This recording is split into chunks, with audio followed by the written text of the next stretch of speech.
Fala, meus amigos, como vocês estão? Espero que estejam bem. Estamos começando aqui uma série no nosso canal que é Explicando Passagens Bíblicas. E a série consiste basicamente em explicar passagens bíblicas. Vou trazer aqui o contexto da história para vocês. Vou trazer aqui linhas teológicas diferentes. Vou trazer aqui para vocês também o que eu acredito sobre determinado assunto, sobre determinada passagem bíblica. E eu espero que seja bênção para vocês, que você saia daqui entendendo as passagens bíblicas, que você saia daqui com fome e sede de Deus, com fome e sede por mais conhecimento, por entender mais, porque eu acredito que isso é a palavra de Deus, ela alimenta a nossa fé, e melhor do que ler também é entender a passagem. Você tem que entender o contexto, entender a história, entender diferentes opiniões sobre o assunto. Bom, eu espero que essa série venha edificar a vida de vocês, espero que vocês saiam desse vídeo entendendo mais a passagem, que você saia desse vídeo compreendendo mais, entendendo, conhecendo um pouco mais a Deus. A Bíblia também é uma forma de conhecer um pouco mais a Deus, principalmente, né, é uma forma principal de conhecer a Deus, e também trazer clareza para vocês sobre determinado assunto. É isso, fiquem com o vídeo.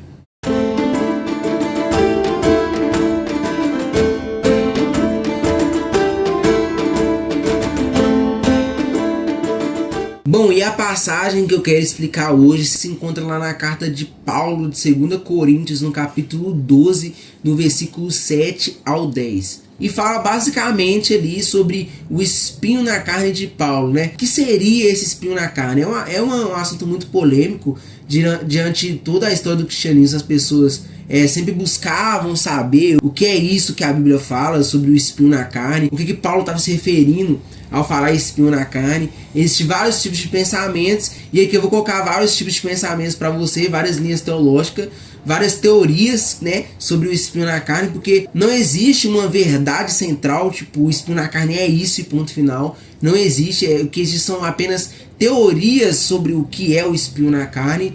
E aqui eu vou apresentar várias teorias, as principais teorias do que as pessoas acreditam, os grandes teólogos acreditavam. Também vou colocar aquela linha teológica que eu acredito, a linha teológica que faz sentido para mim. Então, para começar, vamos ler a passagem. 2 Coríntios 12, versículo 7. Para evitar que eu me exaltasse por causa da grandeza dessas revelações, foi-me dado um espinho na carne, um mensageiro de Satanás, para me atormentar. 3 vezes pedi ao Senhor que tirasse de mim. Ele, porém, me disse: a minha graça é suficiente para você, pois o meu poder se aperfeiçoa na fraqueza. Portanto, eu me gloriarei ainda mais alegremente nas minhas fraquezas, para que o poder de Cristo repouse em mim.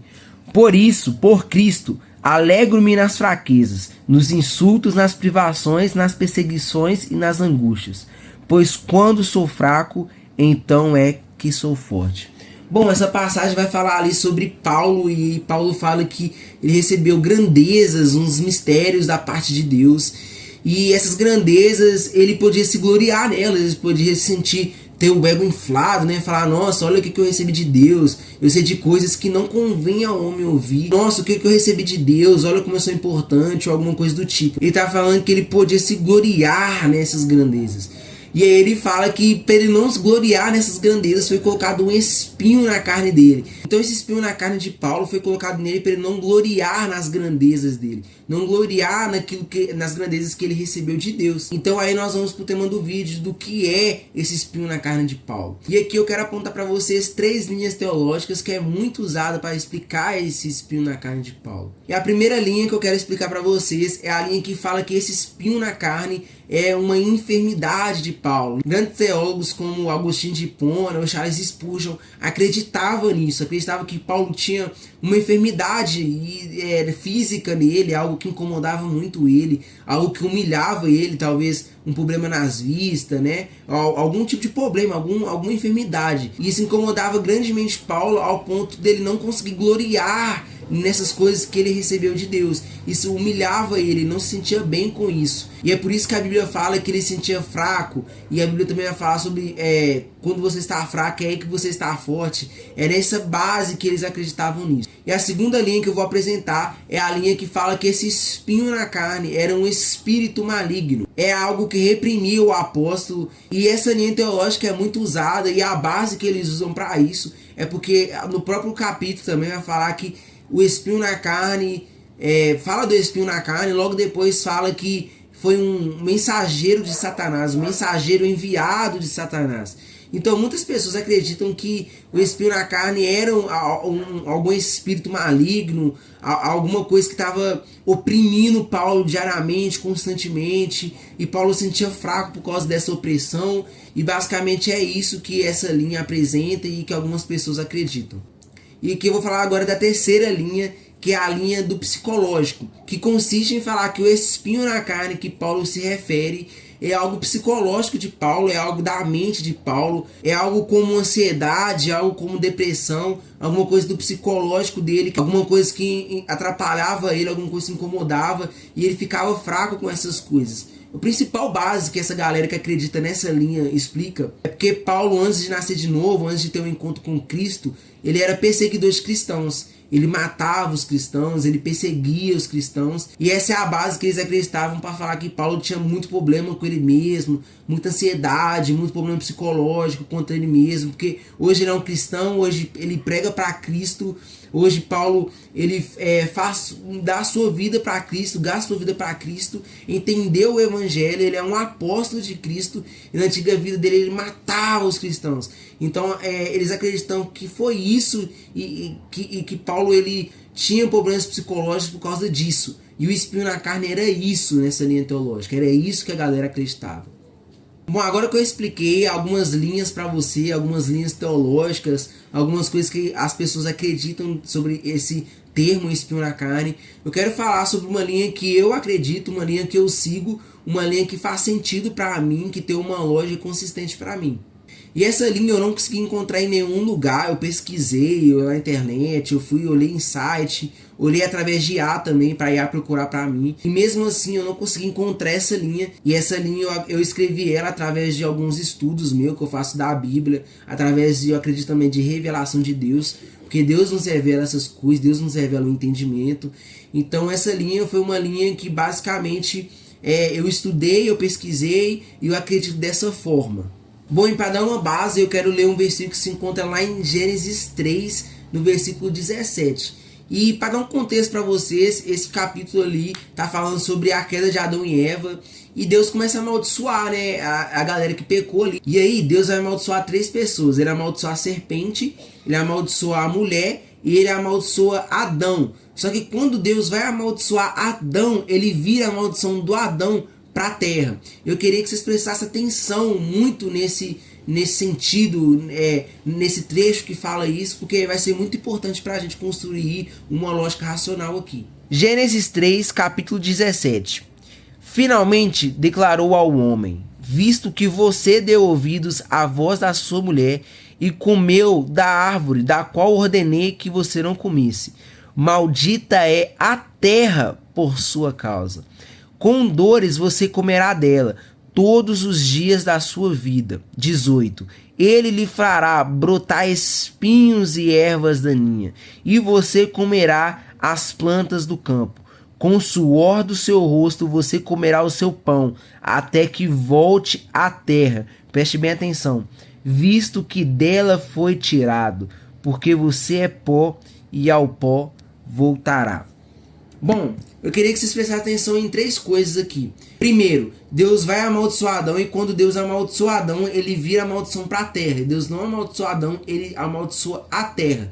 Segunda coisa que eu queria que prestasse atenção é sobre a maldição. Deus amaldiçoa a terra falando sobre espinhos, que a terra produzirá espinhos. E o terceiro ponto que eu queria que vocês prestassem atenção é o ponto que fala que Adão era pó, que Adão era terra, porque da terra ele foi formado. Toda a sua estrutura foi formada da terra. E eu queria que você prestasse atenção sobre esses 3 pontos, que vai ser muito importante para nós construir algo aqui. Bom, e para dar um pouco de contexto lógico para vocês, eu vou explicar esses 3 pontos, bem rapidamente. Bom, Deus ele amaldiçoa diretamente a terra, e fala que Adão da terra foi formado. Ou seja, quando Deus ele amaldiçoa a terra, quer dizer que ele está amaldiçoando toda a humanidade. Porque toda a humanidade é pó, todo homem é pó, e ao pó ele retornará. O próprio Deus declara isso. Porque você é pó, e ao pó você voltará. E aí Deus ele vira a maldição para a terra. Quando ele amaldiçoa a terra, ele não está amaldiçoando diretamente como ele fez com a serpente. ele não está amaldiçoando diretamente como ele fez com a mulher. Ele está amaldiçoando diretamente toda a humanidade. Ele não está amaldiçoando só o homem, ele está amaldiçoando toda a humanidade. Eu queria focar agora aqui na palavra cerne da nossa explicação, que é a palavra espinhos, é a maldição de Deus, né? Ele fala que a terra produzirá os espinhos. E o que significa esses espinhos? A linha teológica mais forte que fala sobre esse espinho se chama depravação total.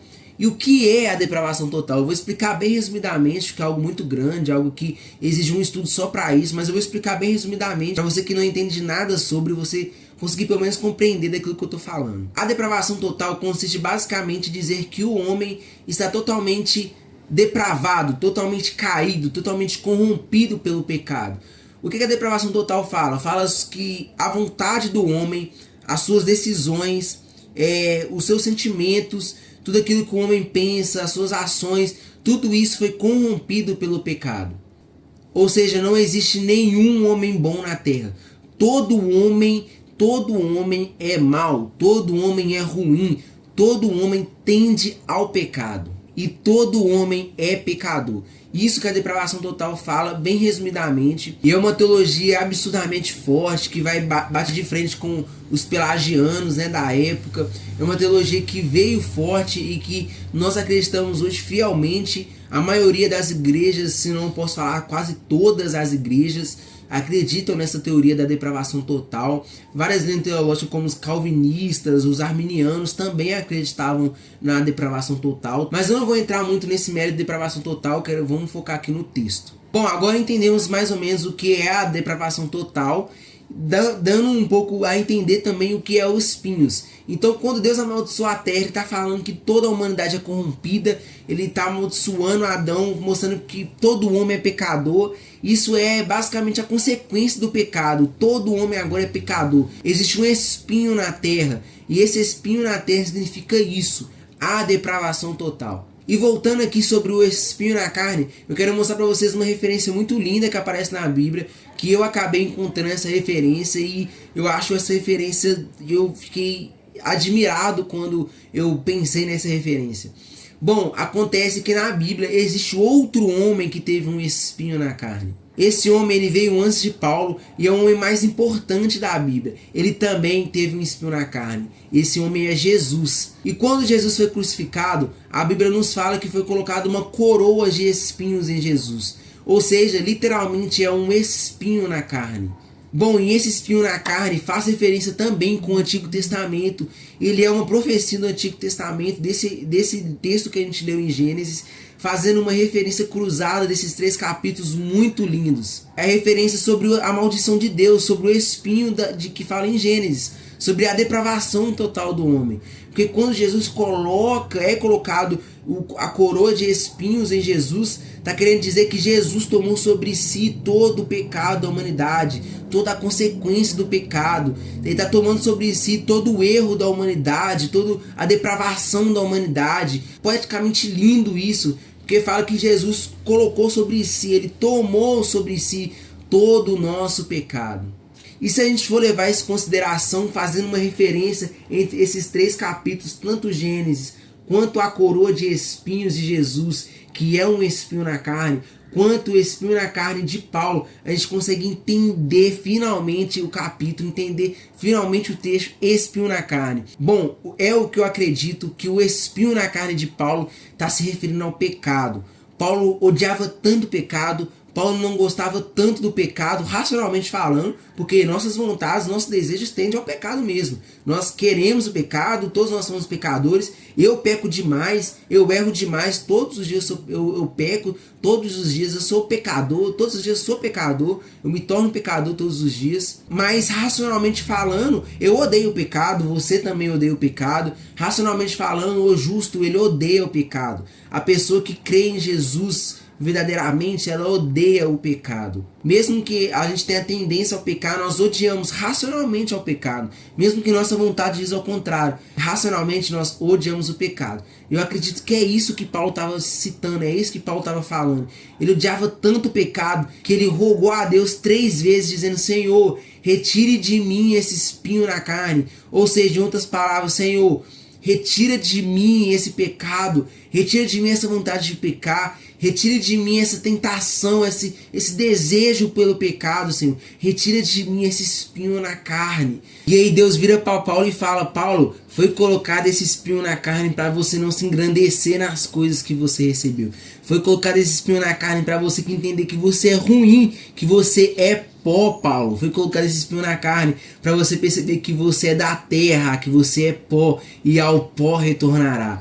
Por isso que esse espinho na carne humilha tanto Paulo. E Deus vira para Paulo e fala algo muito lindo, algo que é o ponto cerne desse capítulo, é o ponto mais bonito desse capítulo, que fala: Paulo, a minha graça te basta.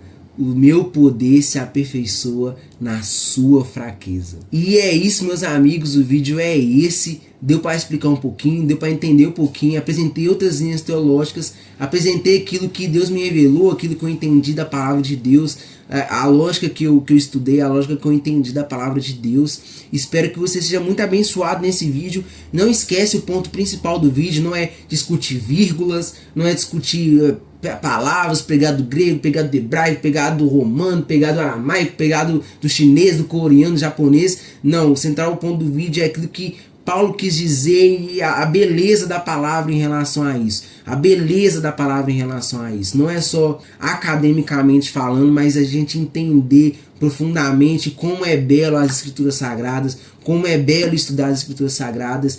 E eu espero que isso venha mudar a vida de vocês, de fato, mudar ali durante a sua semana, não só para você ter um argumento para discutir com alguém ou com outra pessoa, mas pelo contrário, espero que vocês compartilham esse vídeo, compartilham essa mensagem para tocar o coração de outras pessoas, as pessoas entender que a graça de Deus é suficiente, a graça de Deus nos basta. Compartilhe esse vídeo com o máximo de pessoas que você conseguir, que as pessoas possam ser tocadas também no vídeo, que as pessoas venham entender esse capítulo, entender o que a Bíblia está dizendo. E comente aqui embaixo também se você quiser alguma explicação de alguma passagem que você não entendeu, alguma passagem que você quer um estudo, quer se aprofundar um pouco mais do que a Bíblia nos mostra sobre essa passagem que eu vou trazer aqui. É isso e até o próximo vídeo.